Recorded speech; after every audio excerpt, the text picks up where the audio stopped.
Ayo, welcome everybody. I'm gonna open my liquid death here while I do this one. Welcome to the punk perspective, of course. This time I'm doing one I'm kind of embarrassed that I haven't done about because they're one of my favorite bands of all fucking time. Like my bands, they always change by my mood.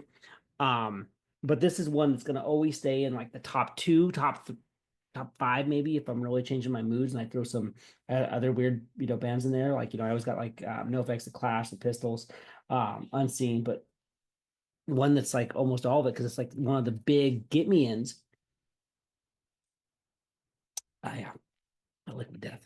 Um, anyhow, talking about Rancid, fucking this band's so amazing because one, it's a fucking like all star of bandmates. Every one of them was phenomenal. Matt Freeman with his bass is playing. You got Lars Fredrickson, you know, Um, and then Tim Armstrong himself, who's been in fucking everything. This obviously being his like biggest baby, I'd say, but he's had his solo project with the Tim Armstrong, A Poet's Life, that had every song had a video in it, basically. Amazing fucking album. Operation Ivy, obviously. Transplants, Landfill Crew. He's been featured on tons of fucking things, so many bands, not to mention documentaries that you'll see about him. He's in everything. And um of course, Hellcat Records, which brought us so much fucking music and bands and opened it up and kind of wasn't I'd say a competition with Breakers, but I mean Hellcat made some great stuff. You talk about the Punk-O-Rama volumes that got me and stuff. There's also the Hellcat Give Him the Boots. Um, I mean Tim and the way he looked too, he had that look, that punk rock look, like he just got off like a fucking crust punk, got hit by like a New York subway or something, and he had that chain smoking like out of the womb, fucking raspy voice, and he kind of slurred his words like he sounded like he was drunk. Maybe it's just a speech impediment. I don't know, but and what I liked about him too, he was never like flaunty, like wanting to be a celebrity, nothing like that. He was actually, from like interviews and stuff I see, he's kind of like soft spoken and stuff, but man, he communicates through his artwork, through his music and shit, and from everything he does. He's fucking a brilliant genius. Probably one of my biggest heroes of all time. He beat drug addiction, heroin, beat it. Fucking got made Rancid. 7 years down, another song I could have done. But anyhow, okay, the song I'm doing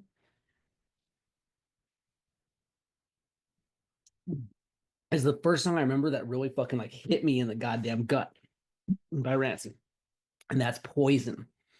Um, I still remember it. Like it might have been the first song I think I heard by him. Maybe there's other ones but this was the one that really hit me in the gut. And it was off, of course, the Punk-O-Rama Volume 5 comp. But it was like 7 a.m. I was a teenager, high school, waiting for the bus.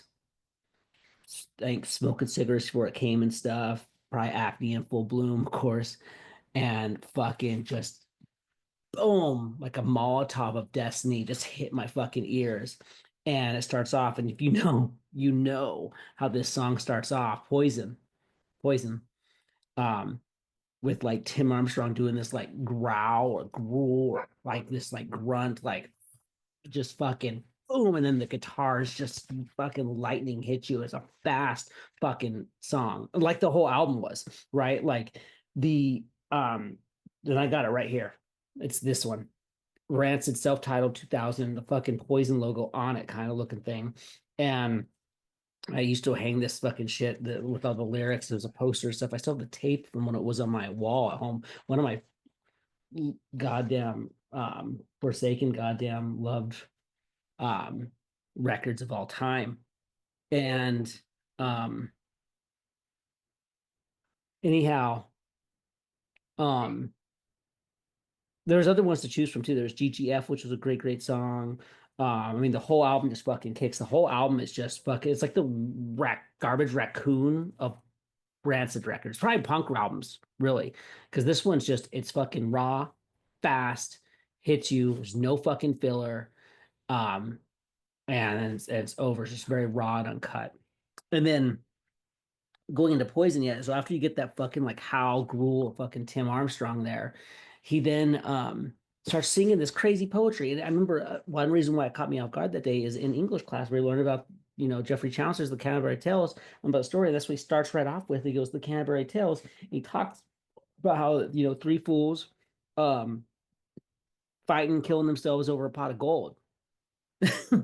you know, um, which just really hits me too. It's like the stupidity of fucking, medieval stupidity fighting and killing yourself over gold. Like, great, now no one can spend it, you fucking idiots. No one has it. It's, then gold's like the representation of like power. That's how I looked at it. Just like this greed. And it's yeah, it goes into how people are poisoned.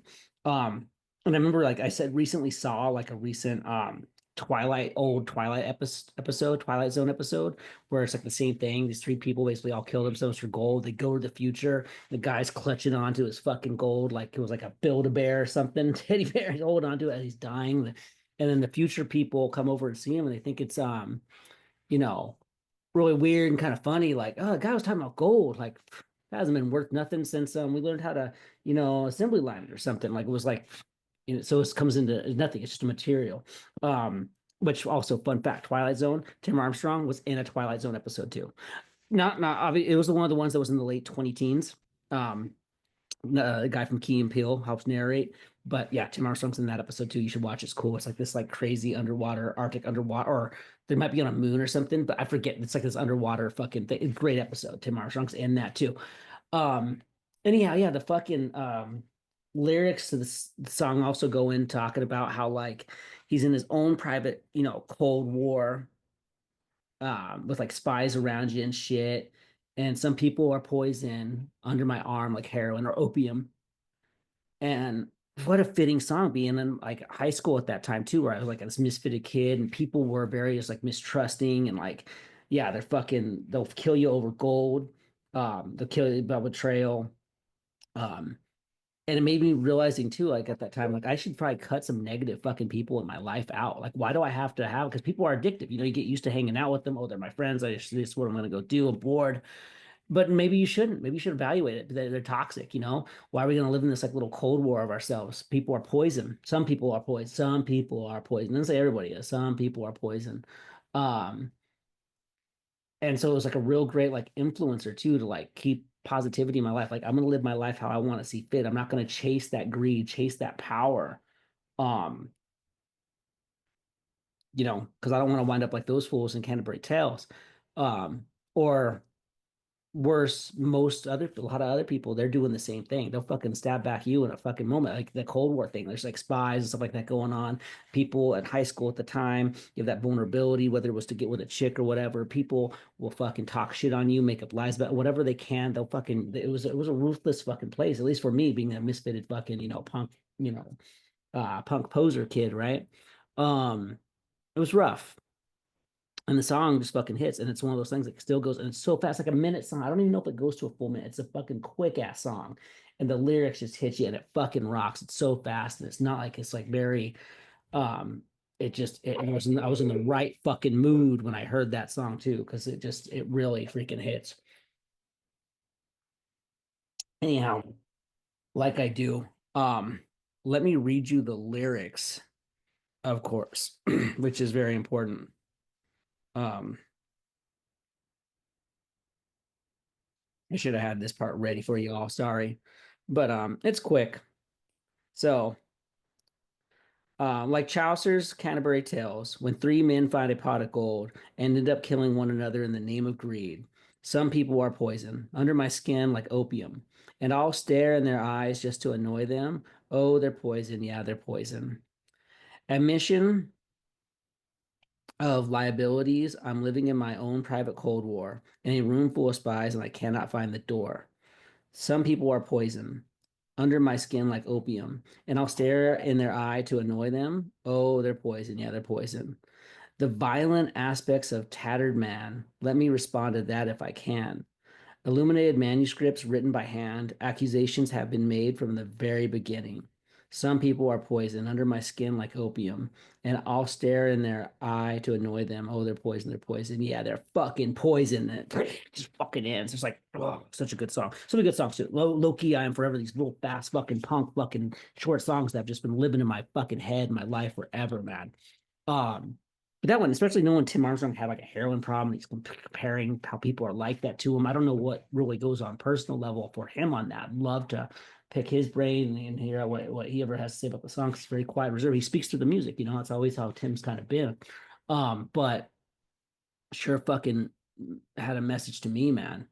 Cleaned up my, really helped me. Got fucking shitty fucking people in my life out. There's people I was hanging out with at the time that probably weren't good for me healthily, mentally, weren't really um happy with my successes or when I would want to do always kind of putting you down, shit like that. It's fucking poison, and you felt like you're living in that private Cold War. And it's just amazing. Album is fucking awesome too. Like I said, it's amazing. You could pull out the whole thing, and all the lyrics, of course, by Tim are written by hand. Um, like I said, I still have the tape from when I used to hang it in my wall as a high schooler. It's just I made sure never to let this one go. And then yeah, if you look at the lyrics and stuff, it's all handwritten there. I'll keep it back in because, like I said, I still have the tape from when I used to hang it in my you know, bedroom window or bedroom walls as a kid. So I don't want to break it. Every album by Rancid's fucking good. I haven't. There's not a bad Rancid record, and they're all just different. I can't say in 2000s the best, but it's a different one, and it really hits you in different moods and shit. Like I said, it's like this like the best way to describe it is like the fucking garbage raccoon of fucking Rancid records because it's no fucking filler. There's not much sing-alongs. GGF kind of has one real good lyrics too. I should do one on GGF. Couple other ones. Radio Havana is real good, but I mean, there's so many of these songs that were just great, like the Giovanni song, Poison, Loki, I Am Forever, Antennas. Just there's so much fucking good goddamn songs by them. This one though really hits. Trying to think if there's anything else um I really want to talk about besides like how it hit me in the fucking gut. Um, you know. Besides, like, you know, the world, you can't let yourself get caught up in the world of fucking, chasing gold, chasing that power, destructiveness, betrayal, all that shit that you kind of go through in high school. That's the first times you really experience it, I think, is in high school on your own, rather. And this song just really represents that. It's just a fucking gut punch, man, of a fucking song and the guitars and everything else about it. But lyrically, what beautiful fucking lyrics he has too. Well, not beautiful, but like beautiful in a work of art because it's very representative of how you can feel, right? And what a great book too. If you haven't read Canterbury Tales, damn, like that was one of the few high school books they made me read that I was like, oh shit, these fucking fools. There's so many great stories that are in that. But yeah, that's all I have to say about that. Yeah, Rancid, one of the greatest bands. I should have done one. I think it's probably perfect for it. There's so many good Rancid songs, man. But this one's the first one I'll do. Yeah, it's the first one I remember really hearing because I got that song off the Punk-O-Rama Volume 5. And I fucking went and bought the record. That was my first record, was the 2000 one. And what a great song front to back. I mean, there's like 20, maybe, yeah, it's like 22, maybe more tracks than that, maybe. I forget. There's like a fucking ton of songs, but so many of them are very fast and just you can probably listen to the whole thing in less than an hour. And they're fucking every song is like there's not a bad song on that record. And some of the best songs are fucking a minute long. Boom, boom, just fucking wanting to just that therapy of punk rock, that punk rock therapy, that punk rock poetry. Um, Yeah. And then by the way, he's in the Twilight Zone. The Twilight Zone episode kind of represents that. I mean, there's so much stuff that he writes about that's just fucking beautiful. But uh Tim, man, he's freaking amazing. All right. That's all I have for now, everybody. See you later.